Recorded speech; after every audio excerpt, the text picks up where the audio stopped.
요한복음 1장 30절에서 34절 말씀 합독합니다. 내가 전에 말하기를 내 뒤에 오는 사람이 있는데 나보다 앞선 것은 그가 나보다 먼저 계심이라 한 것이 이 사람을 가리킴이라.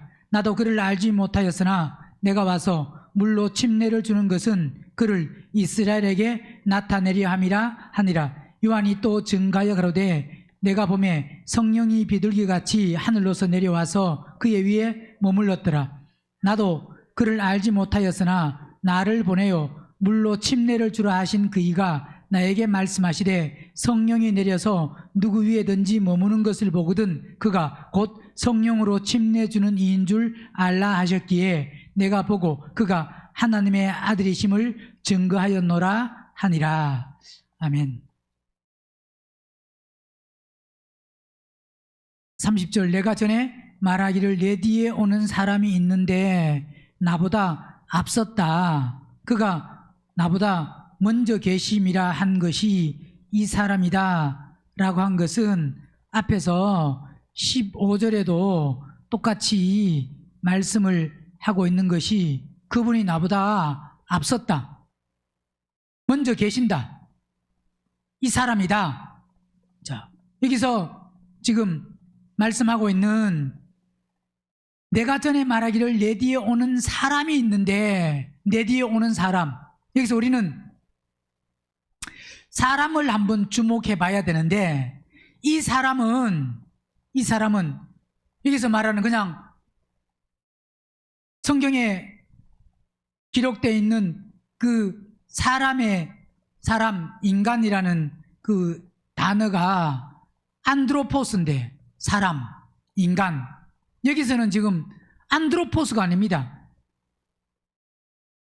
내가 전에 말하기를 내 뒤에 오는 사람, 안드로포스가 아니고 내 뒤에 오는 사람, 이 사람을 여기서는 뭐로 원어로는 안드로포스라고 해놓은 것이 아니고 아네르라고 기록해 놨는데 이 의미가 뭐냐면 인류, 인간, 뭐 사람 그런 의미도 있지만 이 아네르라는 말은 남편, 신랑, 남성. 그러니까 남편이나 남성이나 신랑을 말할 때 아네르, 즉 오늘 본문에 말씀하는 내가 전에 말하기를 내 뒤에 오는, 만약 바꾸면 누가 있느냐? 남편이 있는데, 신랑이 있는데, 남성이 있는데 이 말입니다. 그러니까 번역은 같은 사람으로 번역해놨지만 지금 침례 요한이 말하고 있는 것은 평범한 사람, 그 사람을 말한 게 아니고 내 뒤에 오는 남편이 있는데, 남편, 즉 신랑. 자, 남편이라는 것은, 신랑이라는 것은 결혼 관계에서 남편이라고 하는 것은 고린도전서 11장 보면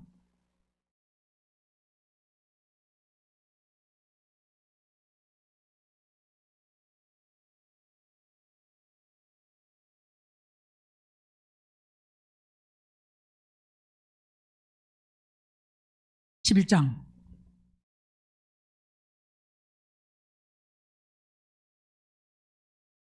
7절 남자는 하나님의 형상과 영광이니. 자, 남자, 남성, 남편이라는 말은 남자는 하나님의 형상과 영광이니 그 머리에 마땅히 쓰지 않거니와 여자는 남자의 영광이다.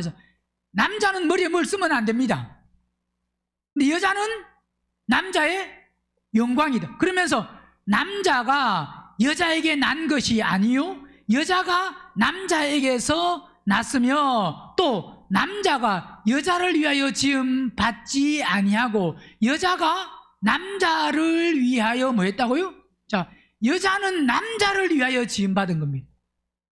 이 말은 영적으로는 결국은 교회는, 우리는 여자인데 우리는 누구를 위해서? 남자를 위하여 지음을 받았다. 이 말은 남자는, 결국 우리의 남편은 바로 누구냐? 그리스도입니다. 그러니까 우리는 누굴 위해서 지음을 받았느냐? 그리스도를 위하여 지음받았다. 이 말은 결국은 그리스도를 위해서 지음받은 게 뭐냐? 우리는 그리스도의 몸이 돼야 되고, 그리고 남자를 위하여 지음을 받았다는 것은 결국 남편인 그리스도, 그분께 순종하고 그분을 따르는 삶이 돼야 된다 이 말입니다. 즉 뭐냐? 결국은 우리는 우리의 어떤 계획이나 우리의 원하는 것, 우리의 바라는 것을 성취하고 이루고 완성하고자 함이 아니라 남자를 위하여 지음을 받았다는 것은 결국 우리는 하나님의 뜻을 이루어야 될 사람이다, 영적으로. 그러면서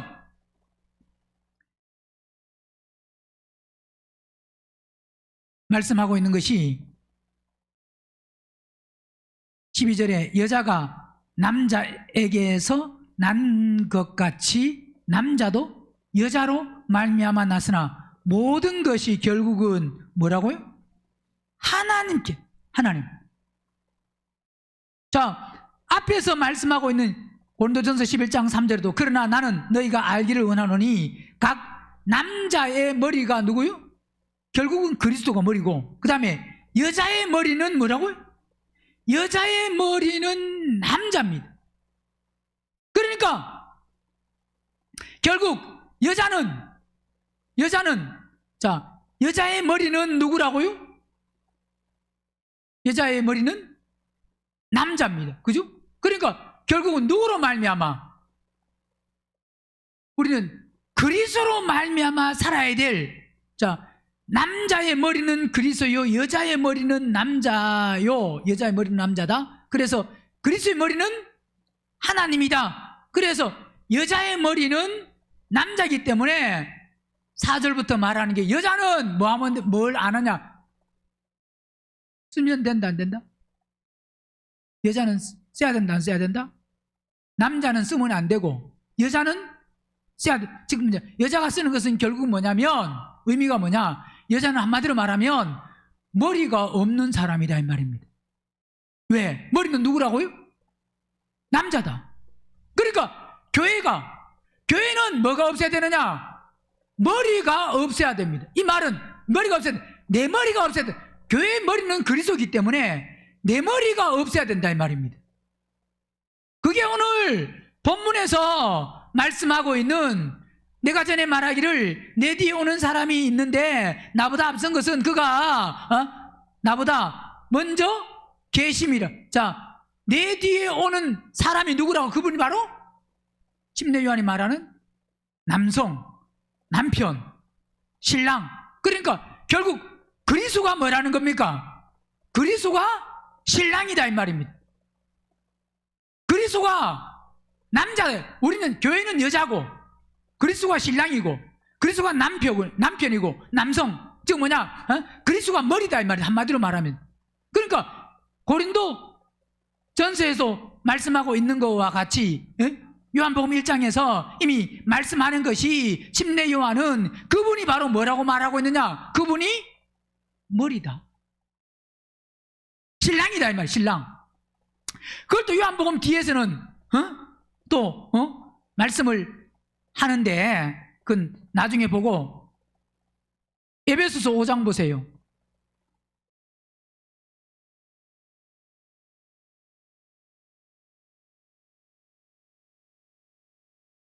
에베소서 5장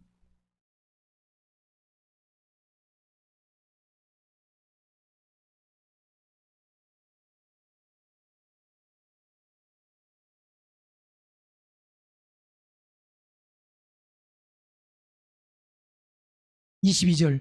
아내들이여 자기 남편에게 복종하기를 주께 하듯 하라. 이는 남편이 아내의 머리됨이 그리스도께서 교회의 머리됨과 같음이니 그가 친히 몸의 주인이다. 주인.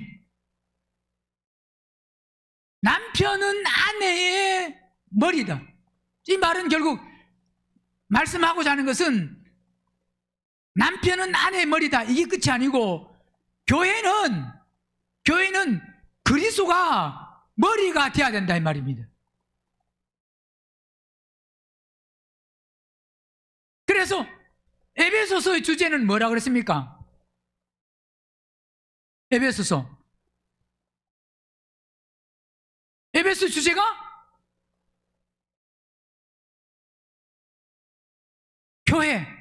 교회를 말하고 있고, 골로새서는 머리를 말하고 있고, 즉 그리스도인데, 에베소에는 우리가 뭐가 돼야 되느냐? 우리는 몸이다. 몸인데 바로 뭐의 몸이냐? 머리의 몸이다. 골로새서는 머리이신 그리스도, 그분이 머리시. 자, 똑같이 그분이 머리고 우리는 몸이. 골로새서는 머리를 강조해 놨고, 에베소서에는 우리가 몸이다. 그래, 몸된 우리는 뭐냐? 그래서 말씀하고 있는 것이, 뒤에도, 자, 그러면서 24절, 그러나 교회가 그리스도에게 하듯 아내들도 범사에 그 남편에게 복종하라. 남편들아, 아내 사랑하기를 그리스도께서 교회를 사랑하시고 위하여 자신을 주심같이 하라 그랬습니다. 자, 이러면서 결국 이는 곧 물로 씻어 말씀으로 깨끗하게 하사 거룩하게 하시고 자기 앞에서 영광스러운 교회를 세웠는데, 그 교회가 어떤 교회가 되느냐? 티나 주름 잡힌 것이나 이런 것들이 없이 거룩하고 흠이. 자, 교회는, 우리가 교회인데 결국 신랑이신 그리스도, 우리는 몸된 교회. 몸된 교회는 어떻게 돼야 되느냐? 티나 주름 잡힌 것이나 이런 것들이 없이 거룩하고 흠이 없어야 된다. 그래서 이 흠이 없어야 되는 것이 에베소서에 말씀하고 있는 것이 32절에 보면 이 비밀이 만다고요? 이게 비밀입니다. 비밀이란 것은 비밀이 크도다 그러면서 내가 그리스도와 교회에 대하여 말한다. 그리스도와 교회 관계가, 자, 남편과 아내의 관계와 같이, 오늘 교회는 바로 교회와 그리스도의 관계가, 자, 남편과 아내의 관계가 비밀이다. 비밀이라는 것은, 부부, 그 남편과 아내가 뭐가 비밀이냐? 교회가 이론적으로는 교회 머리는 그리스도다 압니다. 이론적으로는. 그러나 그걸 아는 게 비밀이 아닙니다. 뭐가 비밀이냐? 결국 비밀이라는 것은 우리는 티나 주름 잡힌 것이 거룩하고 흠이 없이 그분이 주인이 되어서, 오늘 우리는 그분이 뭐가 돼야 되느냐? 몸, 그분은 머리. 그러니까 머리로 말미암아 사는 것이 교회고 우리가 돼야 된다 이 말입니다. 그러니까 예수님을 믿어서 되는 게 아니고, 대부분 사람들은 예수님을 믿기만 하면 된다고 생각하고 그냥 믿음 그럽니다. 근데 그 믿음인데, 아무리 믿음 그래도 결국 그분이 우리의 머리가 되지 아니하면 우리는 뭐가 안 되느냐? 머리가 안 되면 그건 몸이 아닙니다. 몸과 머리는 하나입니다. 우리는 하나 돼야 되는 게 이게 비밀인데, 그 하나는 어떻게 되느냐? 결국 우리는 티나 주름 잡힌 것이나 이런 것들이 없이 거룩하고 흠이 없어야 됩니다. 그래서 남편과 아내가 비밀이듯이 교회와 그리스도가 비밀이다. 머리이신 그분을 통하여, 그분으로 말미암아 우리가 살아야 되는데, 그분이 결국 내 삶의 주인이냐? 그걸 오늘 침례 요한은 예수님을 소개하면서 내 뒤에 오는 사람이 있는데, 그 사람은 바로 뭐라는 소리냐? 우리의 자신의 신랑이다. 그분이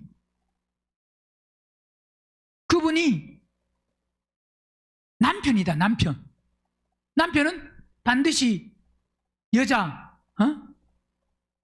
남자는 여자의 뭐가 돼야 되느냐? 뭐요? 머리. 반드시 머리가 돼야 됩니다. 머리가 된다는 것은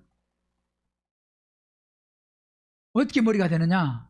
머리가 되는 것은 결국 남편이 아내에게 내가 너의 머리야, 잘 들어, 그래서 되는 게 아니고 어떻게 머리가 되느냐? 머리가 되려고 하면 누가 중요하냐? 여자가 중요합니다. 이 말은 여자가 중요하다, 이 말은 여자가 머리로 인정해야 머리가 되는 거지. 여자가 머리로 인정 안 하면 그분은 절대 머리가 안 되십니다. 여러분도 남편을 나의 머리로 인정해야 남편이 그때서 비로소 머리가 되지. 남편이 아무리 야 성경에 기록되어 있잖아, 남자는 여자의 머리야, 나는 너의 머리야, 아무리 그래도 여자가 그 머리를 무시해버리면 머리가 안 된다 이 말입니다. 어떻게 머리가 된다고요? 여자의 머리가 되냐 안 되냐는 누구에게 달려있느냐? 여자에게 달려있. 그분이 우리의 머리냐 머리 아니냐. 예, 그분 우리가 아무리 머리 아니어도 그분은 머리인 건 맞습니다, 이론적으로는. 그런데 내가 머리의 삶을 살지 아니하면 그분은 나의 머리는 안 됩니다. 다른 사람의 머리는 될지 모르지만 나의 머리가 안 되면 나는 그분과 상관이 없다 이 말이에요. 내가 삶 속에서 그분이 나의 머리가 되어야 나는 몸이고, 내가 머리로 인정 안 한다는 것은 그 무슨 말이냐? 나는 그분의 몸이 아니다 이 말이에요. 남편을 머리로 인정 안 하는 것은 한마디로 말하면 나는 당신의 말을 안 듣겠다 이 말입니다. 내 마음대로 살겠다 이 말이잖아요. 남편을 인정하고 남편을 머리로 세우는 사람은 나는 남편의 말을 뭐 하겠다? 듣겠다.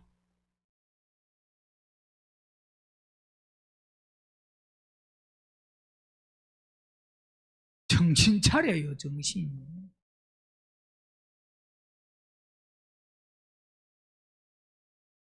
그건 뭐 한다는 거고, 머리로 인정한다는 것은 당신의 말을 어떤 말이든 듣겠다는 것이 바로 뭐냐? 나는 당신을 머리로 인정합니다. 나는 머리로 인정 안 한다는 것은 당신이 어떤 말을 해도 내가 맞아야, 내 기분에 맞아야 내가 행하지, 당신이 무슨 말을 해도 나는 내 마음대로 살겠습니다. 이게 뭐냐? 나는 당신의 한마디로 말하면 뭐가 아니다? 몸이 아니기 때문에 내가 머리인데요 그럽니다. 그래서 그걸 오늘 침례 요한을 통해서 그분은 바로 교회의 여자의 뭐다? 머리다, 머리다. 자, 그걸 지금 요한복음 1장, 왜 머리가 되어야 요한복음은 생명의 복음이라고 그랬습니다. 자, 생명은 머리이신 그분, 머리로 그분을 인정할 때 그 머리로부터 생명이 주어지는 겁니다. 몸에, 우리 몸에. 그러니까 바로 내 뒤에 오는 신랑이 있는데, 남편이 있는데, 그 남편이 머리니까 당연히 뭐 하느냐? 신랑이 머리니까 당연히 뭐 하는 거예요? 앞선 거다 이 말입니다. 앞섰다는 것은 그 머리의 말을 들어야 된다 이 말입니다. 앞선 것은 그가 나보다 먼저 계심이라 한 것이 이 사람을 가르킴이라. 31절, 나도 뭐다? 그를 알지 못하였으나. 자, 내가 그를 알지 못한다. 침례 요한이 예수님을 알아요 몰라요? 아마 알 겁니다. 그죠? 왜? 예수님과 친족 관계잖아요. 그래 안 그래요? 남남이 전혀 모르는 사람이 아닙니다. 그죠? 그러면 예수님과 친족 관계면 알 확률이 모를 리가 거의 없다면. 근데 안다 모른다? 모른다 그랬습니다. 나도 그를 알지 못하였으나 내가 와서 물로 침례를 주는 것은, 자, 본인이 침례를 주는 것은 그를 뭐요? 이스라엘에게, 자, 침례를 주는 것은 침례 주면서 많은 사람들이 침례 요한에게 왔습니다. 몰렸습니다. 그리고 침례 어떻게 주나 하고 바리새인, 사두개인, 그런 또 종교 지도자들도 와서 봤습니다. 근데 침례를 주는 것은, 왜 침례 요한이 침례를 주느냐? 자기를 드러내고 자기를 나타내고 자기를 사람들에게 말하기 위해서가 아니고, 분명히 뭐라고 말하느냐? 내가 침례 주는 것은 그를 만다고요? 결국은 이스라엘에게 그리스도를 하나님의 아들 메시아를 드러내고 나타내기 위해서 침례 요한이 침례를 주는 거다 이 말입니다. 그러니까 이건 바로 뭐냐? 침례 요한이 스스로 하는 것이 아니고 바로 자기도 알지 못했지만 즉 알지 못했다는 것은 뭘 몰랐다는 거냐? 그분이 하나님의 아들인 걸 몰랐다. 친족 관계로 알 수는 있지만 그러나 그분이 하나님의 아들이란 건 모른다. 우리도 마찬가지입니다. 우리가 예수님을 믿어서 하나님을 아는 게 아니고 성경을 읽어서 아는 게 아니고 말씀을 들어서 아는 게 아니고 거기까지 그치면 안 되고 우리가 아는 것은 반드시 뭐냐? 어떻게 알 수 있느냐? 성령을 통해서 알 수가 있습니다. 구약은 하나님이 말씀하시고 가르쳐 주시고 구약은 나타나셔서 지시하시고 그래서 구약은 하나님을 알 수 있는 거고 신약은 반드시 뭐냐? 성령을 통해서만 우리는 하나님을 알 수가 있습니다. 요한복음 14장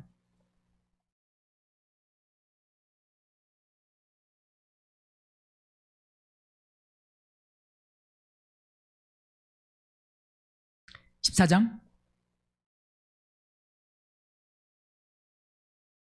26절 보혜사 곧 아버지께서 내 이름으로 보내실 성령 그가 너희에게 모든 것을 누가 가르쳐 주냐?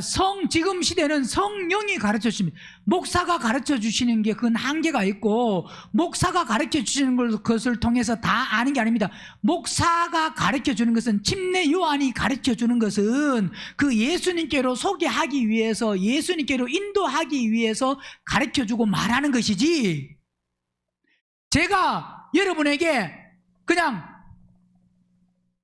교육을 시킨다고 아무리 여러분을 하루에 5시간씩 아니면 하루에 10시간씩 1년을 가르친다고 할지라도 물론 그만큼 가르칠 능력도 제게 없지만 그렇게 가르친다고 해서 그 가르침을 통해서 이야 나는 목사님께 많은 가르침을 받아서 하나님을 바로 안다. 하나님을 바로 아는 것은 그렇게 배워서 바로 아는 게 아니고 바로 아는 것은 침례 요한과 똑같이 그분을 하나님을 만나야 그리스도를 만나야 그게 아는 겁니다.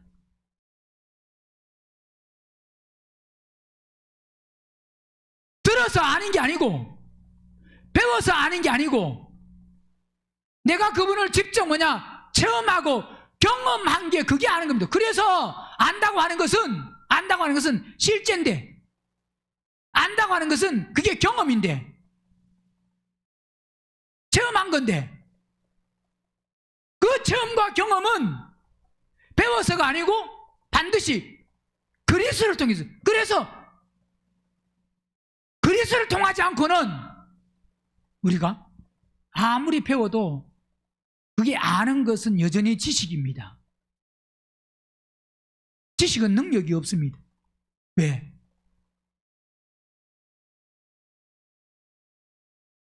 지식은 인간의 지식은 배워서 아는 지식은 살아있는 게 아닙니다. 히브리서 4장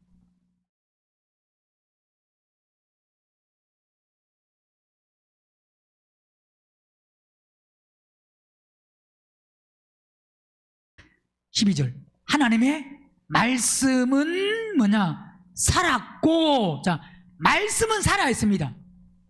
이 말씀 살아있는 말씀이 결국 이 말씀이 로고스의 말씀이 내 안에 들어와서 이게 실제가 되는 레마가 돼야 됩니다. 기록되어 있는 말씀 하나님의 말씀 이 생명의 말씀 살아있는 말씀입니다. 그 살아있는 말씀이 내 안에 들어와서 레마가 될 때 그게 살아있는 게 됩니다. 반드시 말씀은 로고스의 말씀이 기록되어 있는 말씀이 처음부터 기록된 말씀이 레마가 아닙니다. 기록된 말씀은 로고스입니다. 이 로고스의 말씀이 내 속에 실제가 될 때 그게 레마가 되는 겁니다. 말씀은 다 뭐냐? 하나님의 말씀은 진리입니다. 아무리 진리라고 해도 이 진리는 처음에는 뭐냐? 로고스입니다. 이 로고스가 레마가 될 때 그게 나에게 진리는 겁니다. 그러니까 이 말은 무슨 말이냐? 각자 모든 말씀이 사람에게 역사하는 것은 다 다르다 이 말입니다. 즉 뭐냐? 이 로고스의 말씀이 얼마나 레마가 되냐에 따라서 그 깊이가 분량이 다르다 이 말이에요. 하나님 말씀은 살아있는데 이 살아있는 말씀은 반드시 뭐가 있느냐? 운동력이 있고, 즉 뭐냐? 운동력이 있다는 것은 강력하다. 활동을 한다. 가만히 있는 게 운동력이 있다는 것은 활동을 한다. 효력이 있다 이 말입니다. 운동력이 있어. 자위의 날선 어떤 것보다도 예리하여 혼과 영과 및 관절과 골수를 찔러 뭐 한다고요? 쪼개기까지 하며 분리한다. 그래서 이게 결국은 혼과 영과 관절과 골수를 찔러 쪼개기까지 한다. 그러면서 또 마음의 생각, 그 생각과 뜻을 감찰한다는 것은 판단할 수 있다. 자, 이건 결국 무슨 말이냐면 하나님의 말씀, 살아있는 말씀을 통해서 영과 혼과 관절과 골수, 영, 혼, 몸이 나누어집니다. 즉, 이 뭐냐? 성령을 통해서 알아서, 우리가 혼이 거듭나서 이 거듭난 혼이 영에 속한 혼이 되어서 영을 따라 사는, 그래서 이 영이 주인이고 혼이 청직이고 몸은 종이 되어서 영이 이 혼과 몸을 완전히 이끌고 가버리는, 이 말은 혼이 영에 속해서 몸을 이끌고 가는, 몸은 항상 종이니까. 그러니까 우리의 몸이 어떤 삶을 주장하는 게, 피곤하다, 힘들다, 먹자, 마시자, 놀자, 쉬자, 자자, 이게 아니라 혼이 사모해야 된다. 깨어 있어야 된다. 십자가에 죽어야 된다. 혼이 영의 사정을 알고, 영은 우리의 혼들이 죽기를 원합니다. 즉, 내 생각과 내 기준과 내 판단 속에서 어떤 것을 하려고 할 때 그걸 십자가에 못 박기를 원합니다.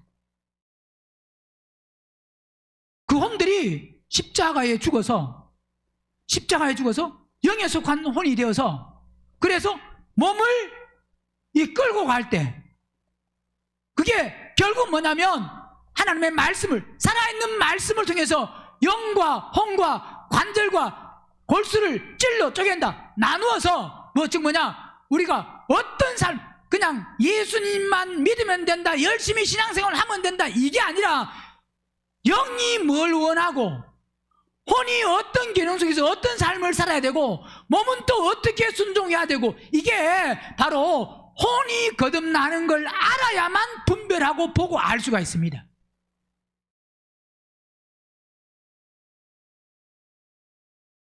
그래서 결국 모든 삶은 우리가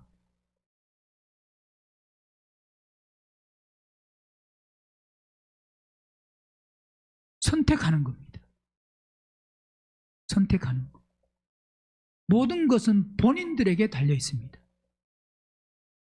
본인에게.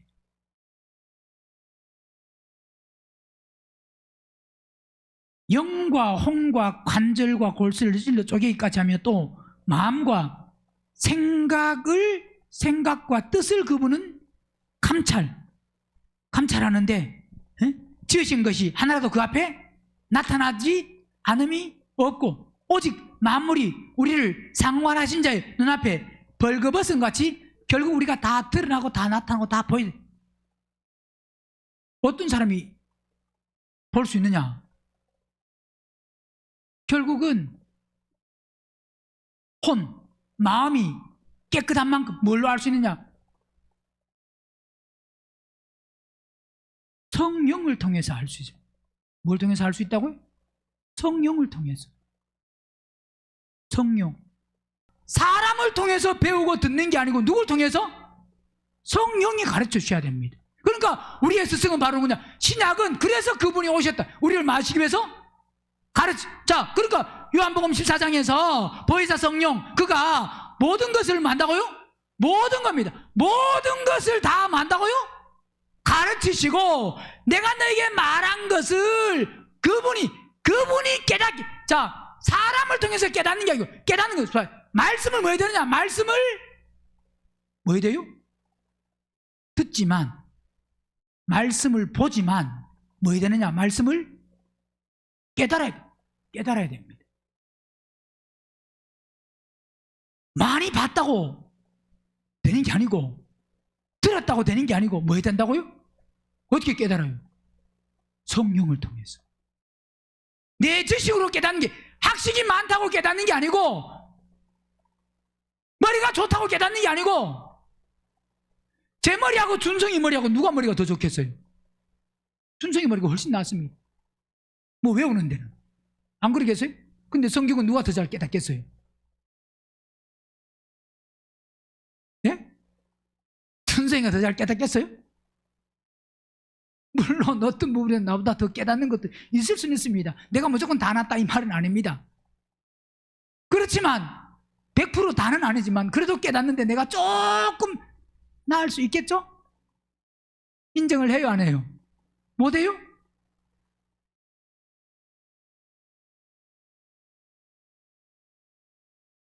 집사님보다는. 이거 뭐냐? 저보다 머리 좋을 수 있습니다.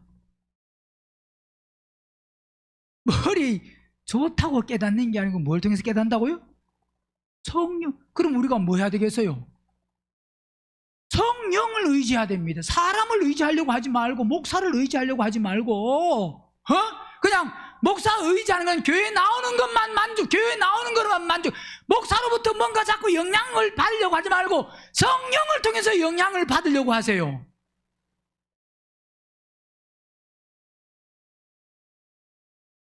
그래서 말씀을 드렸잖아요. 우리 교회에서도 목사가 없어도 된다가 돼야 돼. 뭐가 없어도 뭐 해도 된다? 뭐가 돼야 된다고요? 목사님이 없어도 됩니다라는 수준까지 여러분이 빨리 자라나야 돼요. 왜? 목사가 스승이 아니고, 목사가 선생이 아니고, 누구기 때문에? 성령이시기 때문에. 그게 바로 왜? 그분께서 가르쳐 주시고 깨닫게 하시고 알게 하시고 보여주시고. 그러니까 침례 요한도 누구로부터 배운 게 아니잖아요. 그죠?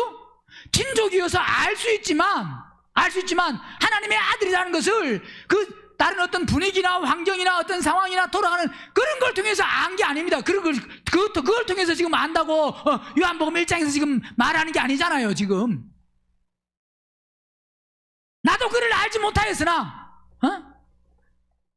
내게 와서 내게 와서 물로 침례를, 내가 와서 물로 침례를 준 것은 그를 이스라엘에게 만다고요? 나타내려.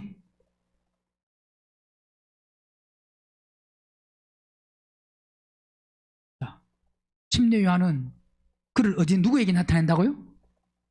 이스라엘에게. 자, 그리스도를 누구에게 나타내는 거라고요? 이스라엘에게. 즉 뭐냐? 믿는 사람에게 안 믿는 사람에게 나타내는 게 아니라, 물론 안 믿는 사람에도 나타내야 되는 건 맞지만 진짜 중요한 것은 믿는 사람에게 나타내는 겁니다. 마가복음 1장도 보세요.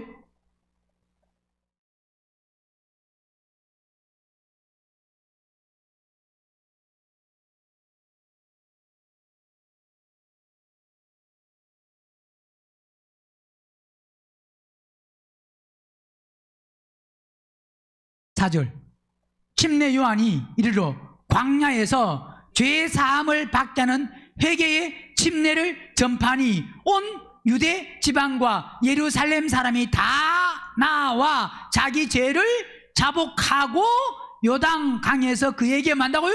침례를. 자, 침례 요한이 광야에서 죄 사함을 받게 하는. 자, 침례 요한이 지금 죄 사함을 주는 게 아니에요. 어떤 사람도 죄 사함을 사람에게 줄 수 없으면 있어요, 없어요? 죄는 누구로부터 사함 받느냐? 누구로부터요? 하나님으로부터 사함을 받을 수 있지. 사람이, 이건 지금 무슨 말이냐, 죄 사함을 받게 하는 회개의 침례, 즉 뭐냐, 죄를, 여기서 죄는 바로 어떤 죄냐, 여기서 죄는 복수입니다. 죄들을 사한다. 이 사하는 아피에미가 아니고 아페시스입니다. 아피에미는 뭐고? 용서받는 거. 용서하는 게 아피에미고, 아피에미는 사람이 사람을 용서해 줄 수 있어요, 없어요? 그건 아피엠입니다. 해줄 수 있습니다. 용서할 수 있습니다. 하나님께도 죄를 지으면 용서받는 것이, 용서받는다는 게 바로 뭐냐, 어떤 거냐, 그 죄를 지었다고 해서 죄로 단번에 야, 너 죄 지었구나, 그래 손이 범죄했네, 자르자고 안 자르십니다. 그죠? 용서해 주지 안 해주세요. 육체를 가지고 사는 동안은 용서를 받을 수가 있습니다. 그러나 그건 온전한 게 아닙니다. 아피에미로 되는 게 아니고 우리는 뭐가 돼야 되느냐, 아페시스가 돼야 돼. 즉 뭐냐, 완전히 석방되고 면제되고 사면되고 해방되는 거, 죄에서. 자, 해방되는 게, 이 해방되는 것은 아페시스는 그분으로 말미암아 되는 겁니다. 즉 뭐냐, 내 속에 죄의 뿌리가 끝난 거다 이 말입니다. 죄가 없다 이 말입니다. 마음속에 이게 안 나온다 이 말입니다. 행위의 죄, 마음속에 있는데 행위의 죄를 계속 짓는 것은 용서라고 하지만, 그건 용서.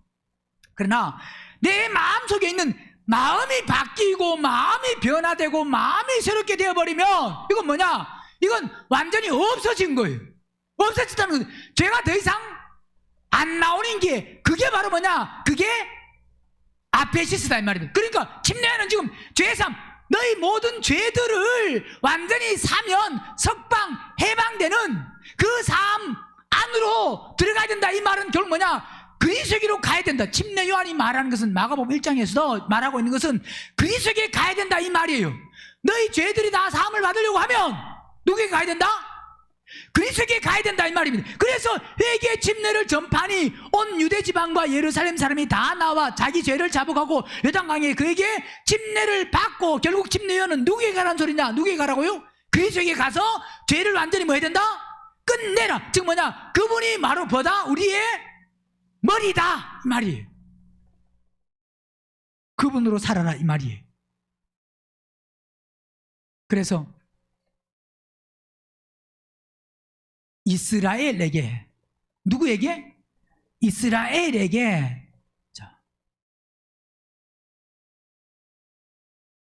나타내고 드러내고 보여주시고. 마태복음 15장도 보세요.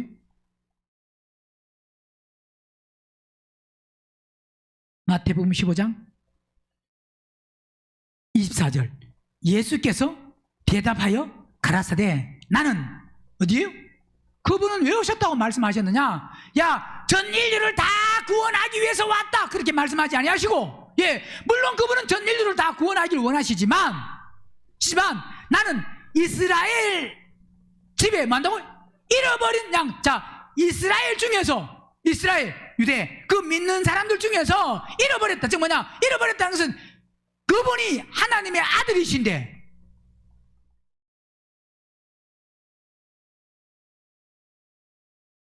메시아신데 누구에게로 와야 되는데? 그리스도에게로 와야 되는데 안 온다 이 말입니다. 그래서 결국 그분이 오신 것은 나에게로 오라 이 말입니다. 그게 이스라엘 집에 잃어버린 양 외에는 뭐라고 그랬어요? 다른데, 즉 뭐냐, 아주 하나님을 안 믿는 사람에게 가서 전도하러 온 게 아니다 이 말이에요. 그분은, 만약 그분이 그렇다면 그분은 예루살렘이나 아니면 그 사마리아, 그 다음에 갈릴리, 뭐 두로와 시돈, 거기 이스라엘 거기만 계셔야 되는 게 아니고 그냥 전 세계를 다니셔야 돼요. 이스라엘에만 계셔야 돼요. 전도를 왔다고 하면 한국에도 오셔야 되고, 그때, 그죠? 한국에 오셔야 돼요, 안 오셔야 돼요? 그때 한국에 사람이 있었어요, 없었어요? 오셔야 됩니다. 그죠? 한국에 오셔야 되고, 어디든지. 그분은요, 아이고 목사님 그때 비행기 없는데 어떻게 오십니까? 그분의 능력으로는 비행기 없어도 오실 수 있겠어요, 없겠어요? 능력은, 그분의 능력은 몸을 입으셨지만, 그죠? 하실 수는 있지만 몸을 입으셨기 때문에 안 하십니다. 그분은 몸을 입어서 못 하실까요? 하실 수 있을까요? 뭐든지 다 하실 수 있잖아요. 전능하신 분인데, 말씀으로 천지를 창조, 흙으로 사람을 만들었다는 거, 흙 가지고 막 이렇게 우리같이 미술 시간에 만들듯이 그렇게 만든 게 아니에요. 착각하지 마세요. 흙으로 사람을 만들었다니까. 어떻게 만들까? 뭐 어떤 사람은 그러잖아요. 코가 너무 이거 뾰족. 미국 사람들은 코쟁이에서 코가 좀 뾰족하고 너무 세웠고, 한국 사람은 뭐하고? 여러 사람을 만든 게 아니고 한 사람만 만들었습니다. 그죠? 아담을, 여자는 남자의 칼빗대로 만든 거고, 만들었다는 게 뭐로? 빼내가지고 뚱당뚱당 우리 지식으로 생각하면 안 되고, 그분은 말씀 한마디면 모든 것을 완성하시고 성취하시고 이루시는 분입니다. 자, 그분은 그래서 안 믿는 사람을 위해서 온 것이 아니고 누구에게서? 믿는 사람. 자, 그러면서 또 보세요. 그 제자들을 보내면서 마태복음 10장도 보세요. 10장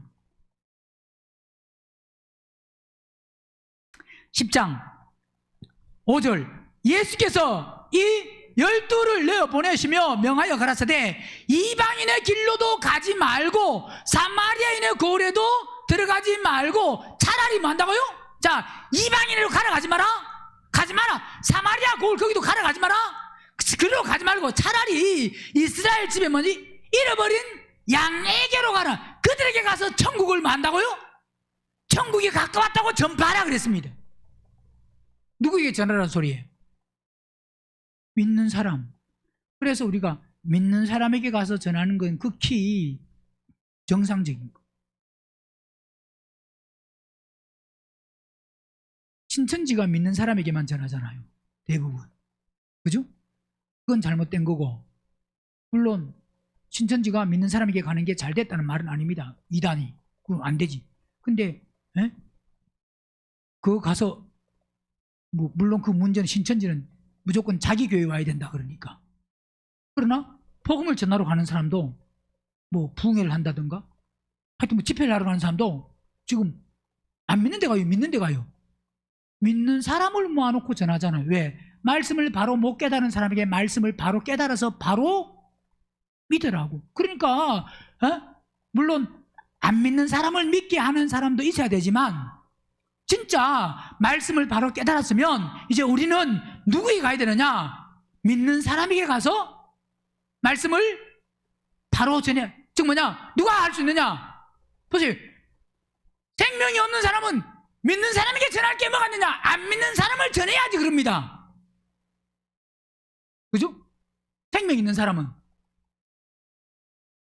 안 믿는 사람에게 가서 언제 전해가지고 언제 글을 만드냐 이 말입니다. 그러니까 생명 있는 사람은 누구에게 간다고요? 대부분 다 물론 하나님이 가라 그러면 가지만, 생명 있는 사람은 믿는 사람에게 가서 전하는 겁니다. 믿는 사람에게 가서 전하는 걸 이상하다고 생각하지 말고 그게 극히 성경적이에요. 신천지 같은 그런 거 말고. 그죠? 생명 있는 사람이 생명 없는 사람. 그러니까 침례 요한도 왜 보냈느냐? 누굴 위해서 보냈어요? 유대인들을 위해서 보냈다 이 말입니다. 이방인 안 믿는 사람 위해서, 그들을 전도하기 위해서 보낸 게 아니고, 예수님도 오신 게 왜 오셨다고요? 이스라엘 믿는 사람을 위해서 오셨다 이 말입니다. 자, 그러면서 오늘 본문 다시 이제 32절에 요한이 또 증거하여 가로되 내가 보매 성령이 비둘기같이 하늘로서 내려와서 그 위에 뭐 한다고요? 자, 요한이 증거하는데 증거하여 가로되 보라, 내가 봄에 본인 보니까 성령이 비둘같이 하늘로서 내려 그분 위에 머물렀어요. 나도 그를 뭐 했다? 또 알지 못하였으나, 또 모른다 그랬어요. 알지 못하였으나 나를 보내어 물로 침례를 주러 하신 그이가 나에게 마대 말씀하시되, 그래서 반드시 그분이 우리에게 말씀해 주셔야 우리는 압니다. 배워서 아는 게 아니고, 침례 요한도 뭐해서? 그이가 나에게 말씀하시되, 우리는 이 말씀을 드려야 돼요. 목사님이 가르쳐 주셔서 아는데요, 그러면 그 사람은 위험한 사람입니다. 누가 가르쳐 주신다고요? 성령.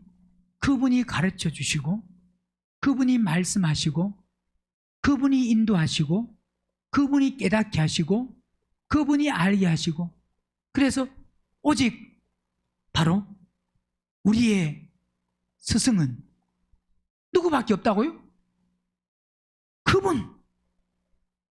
그분만이 우리의 뭐가 돼야 된다고요? 스승이고, 그분만이, 보세요. 마태복음 23장에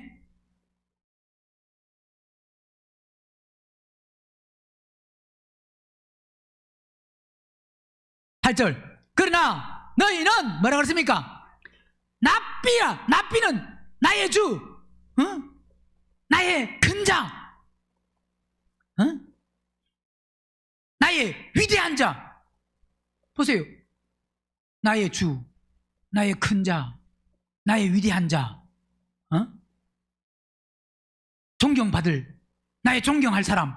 그 정도 같으면 아주 훌륭한, 아주 대단한 위치에 있어야 나의 주다, 나의 존경할 큰 위대한 사람이다 하고 랍비여 그러잖아요. 그죠?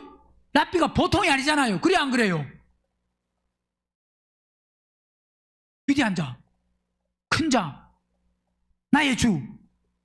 그러니까 나의 존경할 만한, 존경하는, 그 관리하는 그 관리자. 그러니까 너희는 뭐라 그래요? 랍비라 칭함을 받지. 누가 여러분? 아이고, 존경하는 분, 존경하는 집사님, 존경하는 장로님. 그러면 좋아요, 안 좋아요? 존경하는 회장님, 아주 큰 회장님. 회장도 무슨 회장? 큰 회장.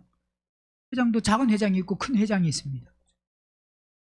큰 회장님 하면 좋아요, 안 좋아요? 어차피 회장 됐는데 큰 회장이 낫지, 그죠? 대장로님 그러면 좋아요, 안 좋아요? 대목사님, 무슨 목사님? 그런 소리 들으면 좋을까요, 안 좋을까요? 말 그런 말을 해. 그러면서도요, 말은 그렇게 할 수 있습니다. 근데 속으로는요,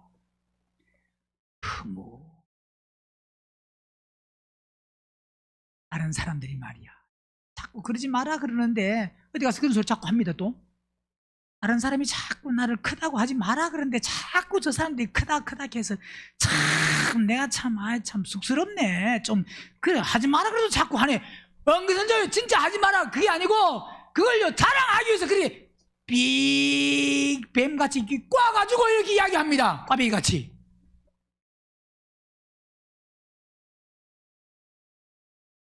분별력이 있어야 돼요. 그런 소리 들으면. 누가 랍비다, 존경한다, 큰 자다 그러면 당장 그 입을 다물으라 그래야 됩니다. 뭐라고요? 그 입 다물고 뭐하라 그래야 돼요? 예? 몰라요? 그 입 다물고 마태복음 23장을 보라 그래야 된다 이 말입니다. 왜? 23장 8절에 그러나 너희는 랍비라 칭함을 받지 말라. 너희 선생은 하나요. 너희는 다 만다고요? 우리는 선생이 아니요, 위대한 사람이 아니요, 아주 대단하고 훌륭한 사람이 아니요. 우리는 다 형제예요. 형제. 다 뭐라고요? 같은 사람, 다 같은 양이요. 양. 땅에 있는 자를 아비라 하지 말라. 너희 아버지는 하나이시니 곧 하늘에 계신 자신이라. 너희 또한 지도자라 만다고요? 지도자라 칭함을 받지만, 선생이라 그런 소리, 지도자 그런 소리 듣지 말아야 말입니다. 아이고 목사님이 나를 지도했습니다. 이때 따물어. 지도자는 하나이시니 곧 누구다? 그리스도. 이게 머릿속에 꼭 각인시키시기 바랍니다. 나의 지도자는 없다. 나의 선생은 없다. 오직 그리스도, 그분만이 나의 지도자고 나의 선생이시다. 랍비시다. 그분이. 누가 랍비라고요? 우리가 사람이 랍비가 아니고 그분이 랍비요. 그분이 나의 주, 아주 큰 위대한 그분만이 그 소리를 들을 수 있지, 사람은 절대 그런 소리를 들으면 안 된다 이 말입니다. 그래서 우리는 그분이 가르쳐 주시고 알려주셔야 됩니다. 그분을 통하지 않고는 우리는 알 수가 없어요. 사람을 통해서 듣지 말고 그분을 통해서 들어야 된다. 집례요한도 그이가 나에게 말씀하시되, 반드시 이게 있어야 됩니다. 그분이 나에게 말씀하시되, 목사님이 말씀하시되, 이게 아니고, 성경에 목사님이 가라사대가 없습니다. 하나님이, 성령님이, 그리스도가, 우리는 그 음성을 들을 수 있어야 됩니다. 그분이 나에게 말씀하시되, 그분이 가르쳐 주셨습니다. 그분이 깨닫게 하셨습니다. 목사가 깨닫게 하는 게 아니고, 어떤 책이 깨닫게 하는 게 아니고, 누가? 그리스도가. 오직 그리스도만, 그분이 드러나야 됩니다. 어디 가서도 절대 여러분도 입술에 목사라는 소리를, 목사가 이런 소리 하지 말고, 아직 그 사람은 하나님을 못 만난 사람이에요. 목사가 이 말이 나오는 사람은.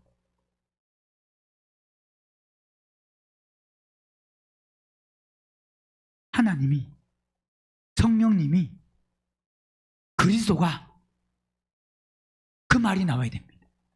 침례요한같이 그이가 나에게 말씀하시되, 성령이 내게서 누구 위에 머무른 것을 보거든 그가 성령으로 침례를 주는 이인 줄 알라 하셨기에, 그 소리를 들었기 때문에 침례요한이 안다 이 말입니다. 그걸 안 들었으면 도무지 모르는데,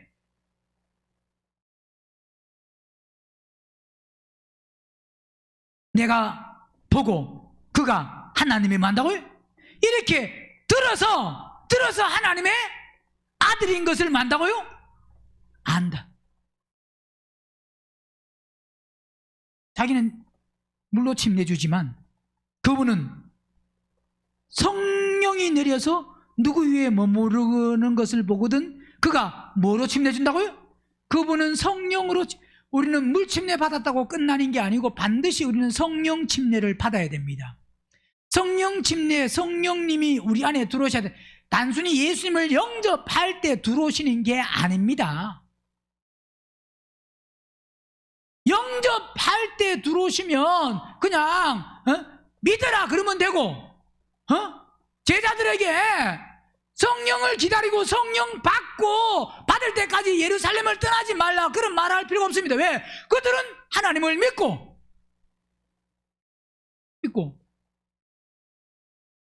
부활하신 주님을 만났고 그랬으면 성령 기다리라 할 필요 없습니다. 믿는 사람에게 믿을 때 성령을 받을 수 있으면, 믿을 때 받는 게 아니고, 믿을 때 받는 것이 아니라 바로 우리의 혼이 거듭나야, 혼들이 십자가에 죽어야, 더러운 마음을 십자가에 못 박아야, 그래야 그리스도가 우리 안에 들어오십니다. 반드시 우리는 성령을 받아야 됩니다. 성령 침례, 성령에 푹 잠겨야 돼요. 성령에 푹 잠기면 그때부터 우리는 뭐 하느냐, 이제 성령 안에서 행한다 이 말입니다. 성령에 잠기, 성령 침례를 받아야 성령을 따라 성령 안에서 행할 수가 있습니다. 성령 침례를 안 받으면 예수님을 아무리 오래 믿어도 여전히 육신의 선택과 육신의 방법과 육신의 결정으로 살 수밖에 없습니다. 육신의 선택과 결정과 방법으로 사는 것이 아니고, 그 인생은 육신으로 살았다 하면 그 육신으로 산 것에 대해서 자기 자신이 책임져야 되는데, 마지막 때 그건 스스로 책임질 수가 없습니다. 그러나 성령을 따라 성령 안에 생했다고 하면 그 책임은 하나님이, 성령님이 지십니다. 그래서 성령의 인도함을, 이끌림을 받아서 성령을 따라 살았으면 성령이 보증해 주시면 그 성령의 보증을 통해서 지옥 안 가고 약속한 새 예루살렘 성에 가서 살 수 있는 것이 성령 침례를 받아야 된다.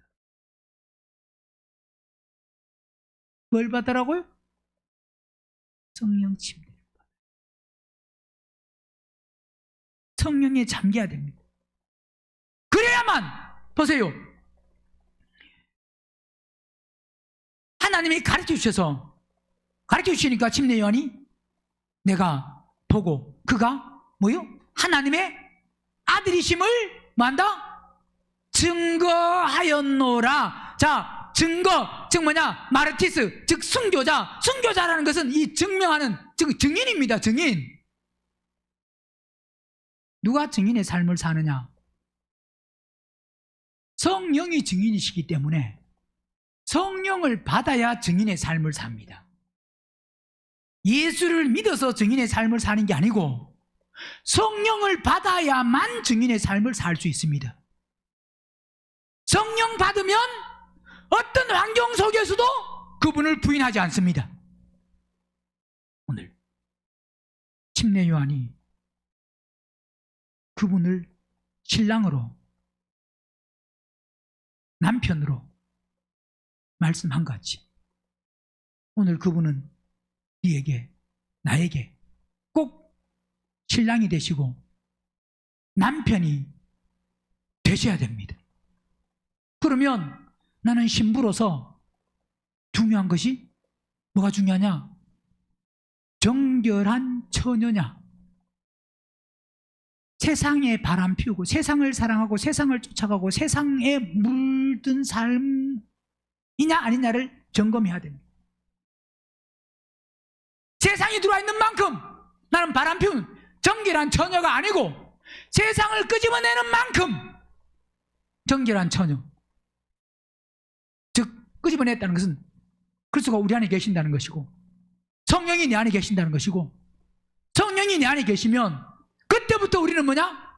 그분의 증인이다.